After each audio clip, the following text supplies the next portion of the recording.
사도행전 말씀 이제 보게 되어지면 이제 앞에 부분에 예수님께서 이제 성천하시는 그런 내용들과 관련되어서 나와 있고, 그리고 이 베드로에 대한 이 부분들이 이제 나오죠. 그러면서 이제 7장에 가서는 스데반이 이제 순교를 당하게 되어지는데, 그때의 마지막 부분에 이제 사울이 등장하게 되어지고 계속해서 이제 사울에 관련된 말씀이 나옵니다. 그가 어떻게 예수님을 만나게 되어지고 또 어떻게 변화되어지고 또 어떤 이제 시간들을 보냈는지에 대해서 쭉 이제 나옵니다. 이 사울에 대해서 쭉 나오다가 이제 잠시 이제 멈추게 되어지죠. 사울과 관련된 내용이 잠시 이제 멈추게 되어지고, 오늘 우리가 보았던 이제 여기에서부터 누가 나오느냐면 이제 베드로가 등장하여서 나오게 되어집니다. 베드로가 어떻게 사역하였는지, 어떤 일을 하였는지 그런 이제 내용들이 나옵니다. 이 베드로는 이 예루살렘 교회의 대표자였죠. 근데 이 예루살렘에만 이제 베드로는 머물러 있지 않았습니다. 그가 이제 예루살렘을 떠나서 여러 지역으로 다니게 되어지는데 32절 말씀에 이렇게 설명을 하고 있습니다. 그때에 베드로가 사방으로 두루 다니다가 라고 했습니다. 예루살렘 거기에만 머물러 있지 아니하고 사방으로 두루 다녔습니다. 어디까지 가게 되어졌느냐 하면 루다에 사는 성도들에게도 내려갔더니 라고 했죠. 베드로가 예루살렘에 머물지 아니하고 사방으로 두루 다니면서 루다까지 가게 되어집니다. 이 루다라는 지역은 예루살렘에서 한 41km 떨어져 있는 곳입니다. 그러니까 베드로가 아주 먼 지역까지 가게 되어졌다라는 것이죠. 베드로가 예루살렘에만 머물지 아니하고 다른 여러 지역으로 다녔던 그 이유 중에 하나가 뭐냐면 바로 사도행전 1장 8절에 주님의 명령 때문입니다. 우리가 잘 알고 있죠. 그 말씀 보게 되어지면 오직 성령이 너희에게 임하시면 너희가 권능을 받고 예루살렘과 온 유대와 사마리아와 땅끝까지 이르러 내 증인이 되라라는 그 주님의 말씀, 그 말씀을 따라서 베드로가 움직였던 겁니다. 그 말씀을 따라서 그 말씀에 순종하여서 베드로가 예루살렘에서 벗어나서 아주 먼 지역까지 갔던 것이죠. 루다에서 이제 베드로가 머무는 가운데 어떤 일이 있었느냐면 그 루다에 에니아라는 그 사람이 살고 있었습니다. 이 사람은 중풍병을 앓고 있었습니다. 한 8년 정도 일어나지 못하고 이제 그냥 자리에 누워 있었던 것이죠. 아주 심각한 그런 중풍병이었습니다. 이러한 중풍병을 앓고 있는 에니아가 있었는데 베드로가 그 사람을 만나가지고 그 사람에게 뭐라고 이야기하느냐면 34절에 이렇게 말합니다. 베드로가 이르되 에니아야 예수 그리스도께서 너를 낫게 하시니 일어나 내 자리를 정돈하라 한데 곧 일어나니라고 되어 있습니다. 그러니까 이 베드로가 예수 그리스도의 이름으로 에니아라는 이 중풍병자 8년 된 중풍병자 환자를 치료를 하게 되어지죠. 뿐만 아니라 이제 이 루다에서 에니아가 치료되어지는 그 이제 사건이 있고 난 다음에 이제 베드로가 어떻게 하게 되어지느냐면 이 요빠로 이제 내려가게 되어지죠. 요빠에는 다비다라는 이제 여제자가 있었습니다. 근데 이 여제자가 그만 이제 죽게 되어지죠. 병이 들어가지고 죽게 되어집니다. 그래서 이 주위에 있는 사람들이 너무나도 안타까워합니다. 이 다비다라는 이 여제자가 참 얼마나 참 귀한 사역들을 많이 했는지 이 주위에 있는 사람들이 이 여인의 죽음에 대해서 너무나도 안타까워했던 겁니다. 그래서 이 루다에 있는 베드로에 대한 소문을 들었던 것이죠. 그래서 사람들이 루다로 와가지고 베드로를 초청을 합니다. 베드로가 요빠로 내려오게 되어지죠. 요빠로 와가지고 기도하는 가운데 이 다비다라는 이 여인이 살아나게 되어지는 겁니다. 이러한 일들을 이제 베드로가 경험하게 되어진 것이죠. 그래서 루다에서 에니아라는 8년 된 중풍병자를 치료함을 통해 가지고 그 룻다에 사는 사람들이 예수님을 영접하게 되어졌습니다. 그리고 욥바에서 또 다비다라는 이 여인을 기도 가운데 이 여인이 살아나는 이 일들을 통해서 욥바에 있는 많은 사람들이 예수님을 주님으로 고백하게 되어지는 그런 일들이 일어났던 것이죠. 자, 베드로가 이 일들을 행할 수 있었던 그 많은 이유들이 있죠. 첫째는 예수 그리스도의 이름으로 이 일들을 행하였던 겁니다. 기도하는 가운데 예수 그리스도의 이름으로 기도하는 가운데 이 일들이 기적이 일어나는 것을 경험하게 되었습니다. 뿐만 아니라 좀 더 우리가 한번 생각해 보게 되어지면 만약에 베드로가 예루살렘에 그대로 머물러 있었더라면 이런 기적은 베드로는 체험하지 못했을 겁니다.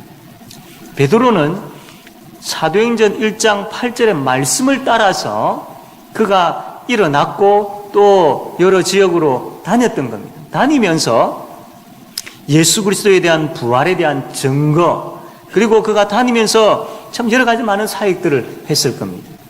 그러한 말씀에 순종하여서 사역하는 그 현장이 있었기 때문에 베드로가 바로 이러한 것을 경험할 수 있었던 것이죠. 오늘 이 말씀을 통해서 우리가 알 수 있는 것이 뭐냐면 순종의 현장이 하나님의 능력이 나타난다라는 겁니다. 순종하지 않는 가운데서 하나님의 능력을 체험할 수가 없습니다. 순종의 현장이 있을 때에 말씀에 대한 그 순종의 자리에 있는 자만이 예수 그리스도의 그 놀라운 능력을 경험하게 되어지는 겁니다. 베드로를 보십시오. 그가 말씀에 따라 순종하여 나아갔을 때에 그 순종의 현장에서 8년 된 중풍병자가 예수의 이름으로 치료되어지고 죽었던 그 여인이 살아나게 되어지는 것을 베드로가 경험하지 않습니까? 순종하는 자에게 예수의 능력이 임하게 되어지고 순종하는 자에게 예수 그리스도의 능력을 경험하게 되어질 줄로 믿습니다. 우리는 하나님의 말씀을 받습니다. 하나님의 말씀을 듣지요. 근데 우리가 늘 생각해야 될 것은 하나님의 말씀을 듣는 그 자리에만 머물러서는 되지 않습니다. 은혜의 말씀을 받았다면 그 말씀에 우리는 적극적으로 반응해야 됩니다. 순종해야 됩니다. 그 말씀의 현장에 하나님의 은혜와 능력을 우리가 경험하기 때문입니다. 우리의 신앙이 미지근하여서 변화가 없는 이유가 뭐냐면 바로 말씀을 듣기만 하기 때문입니다.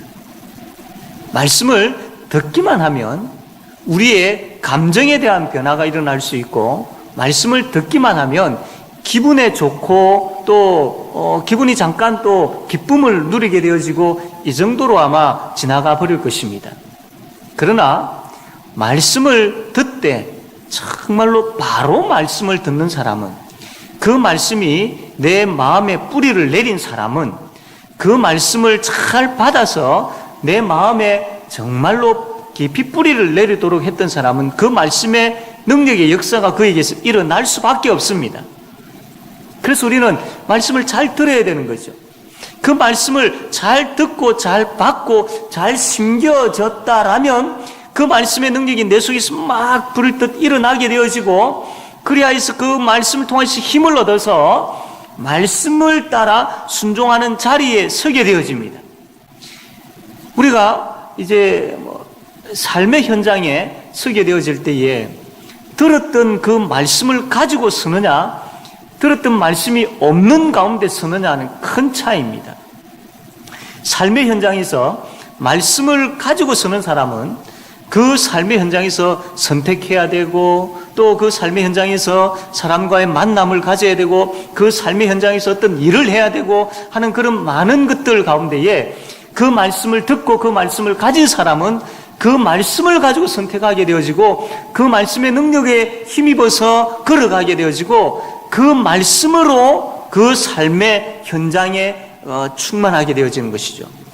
그럴 때에 그 말씀을 따라 행하게 되어지는 바로 그 삶의 현장에서 하나님의 놀라운 능력을 경험하게 되어진다라는 겁니다. 이게 없다면 그냥 우리가 앉아서 말씀을 듣고 잠시 기분이 좋았다가 잊어버리고 또다시 말씀과 상관없는 그 삶의 현장에 살아가게 되어지죠. 그러면 하나님의 역사하심에 대한 경험이 없습니다. 그 하나님의 놀라우신 그 기적의 체험이 없다라는 것이죠. 신앙이라는 것은 그냥 정적인 것이 아닙니다. 가만히 있는 것이 아닙니다. 생각에만 머물러 있는 것이 신앙이 아닙니다. 신앙은 움직이는 겁니다. 움직이는 것. 오늘 새벽에도 하나님께서 구름 기둥을 성막 위에 높이 뜨게 하고 움직일 때에 이 백성들이 그 구름 기둥을 따라서 움직였던 것이죠. 바로 이처럼 신앙은 말씀이 선포되어지고 그 말씀이 우리의 삶의 현장에서 그 반응되어지고 나타나도록 하는 그 움직임이 있어야 되는 겁니다. 이게 바로 신앙인 것입니다. 이런 움직임이 있는, 그 말씀을 따라 움직임이 있는 사람을 성도, 신앙인이라고 할 뿐만 아니라 살아있고 깨어있고 능력이 있는 신앙인이다라고 말씀을 하는 겁니다. 사랑하는 성도 여러분, 우리의 신앙은 움직임이 있어야 됩니다. 말씀을 따라 움직임이 있어야 됩니다.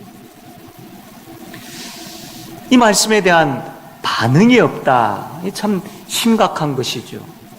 말씀은 말씀이고 나의 삶은 나의 삶이다라는 이러한 그 삶의 구조 가운데 살게 되어지면 이것은 정말로 참 하나님의 마음을 아프게 할 뿐만 아니라 본인의 신앙의 삶도 힘이 없게 되어지고 또한 그 신앙의 영적 정말로 깊이 있는 그 은혜의 자리, 그 은혜의 맛, 그것을 깨달지를 못하는 것입니다. 사랑하는 성도 여러분, 말씀을 잘 듣고 또 그 말씀이 우리를 이끌 때에 거기에 아멘하며 순종하며 나아갑시다. 그럴 때에 그 삶의 현장에서 분명히 하나님의 능력을 경험하게 되어질 줄로 믿습니다. 우리가 때로는 고민만 하다가 시간 보내는 경우들이 참 많지 않습니까? 걱정만 하다가 그냥 참 아까운 때를 지나쳐버릴 때가 참 많이 있습니다.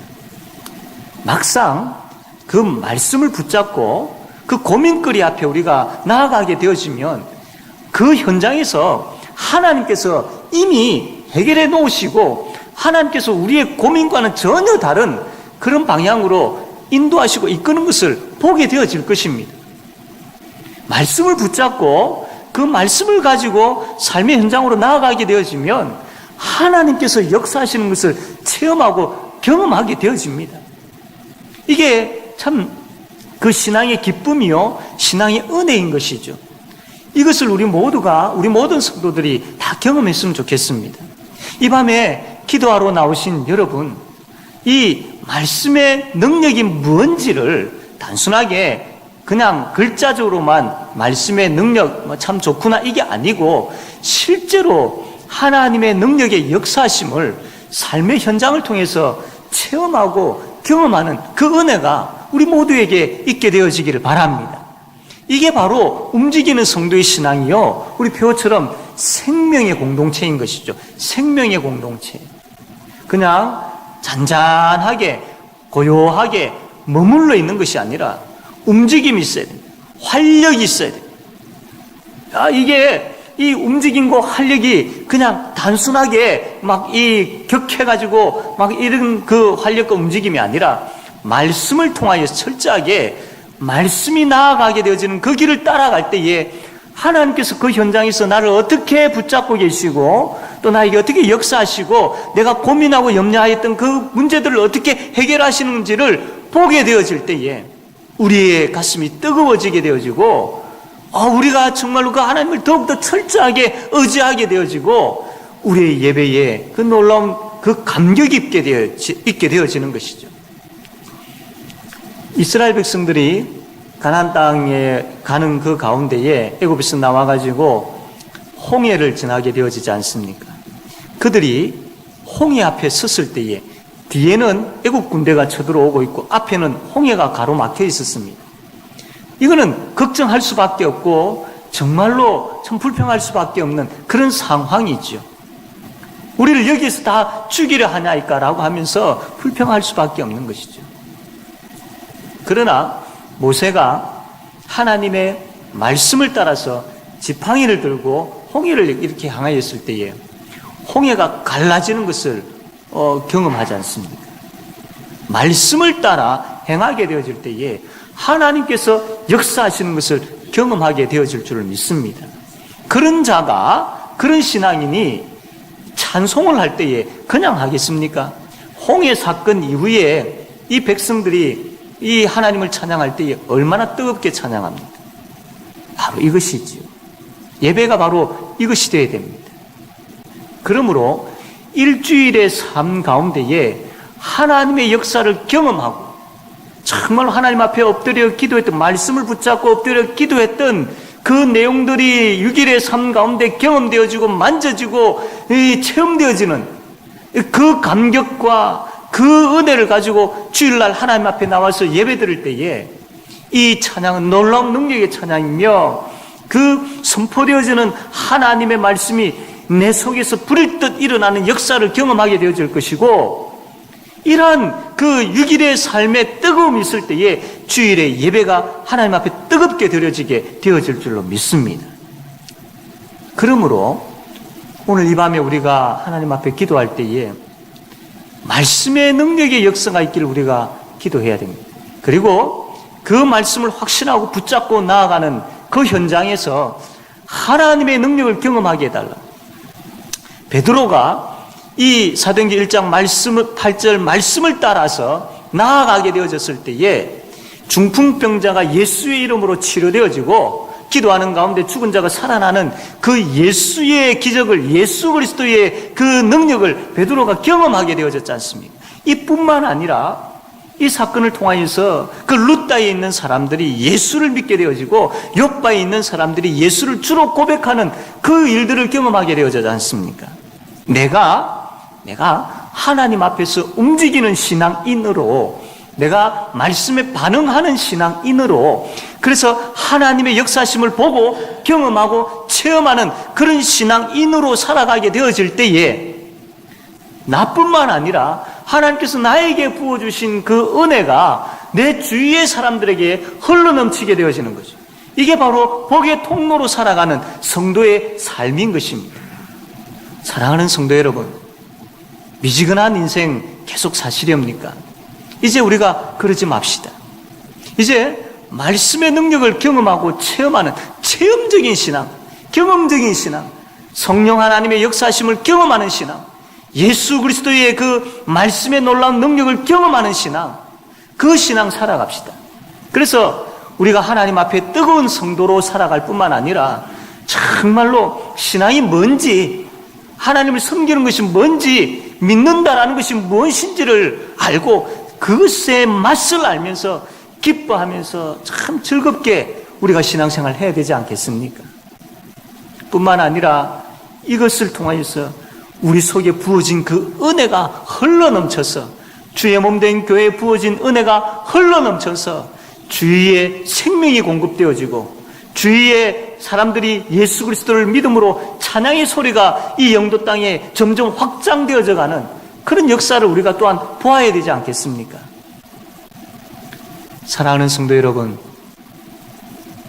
말씀의 능력을 믿고 그 말씀을 붙잡고 우리의 삶에 섭시다. 그리고 그 말씀을 따라서 행합시다. 그때에 예수 그리스도의 능력을 경험하게 되어질 줄로 믿습니다. 이 경험의 능력을 가지고 살아가고 이 경험의 능력으로 복의 통로로 살아가는 우리 모든 성도님들 다 되어지기를 바랍니다. 아멘.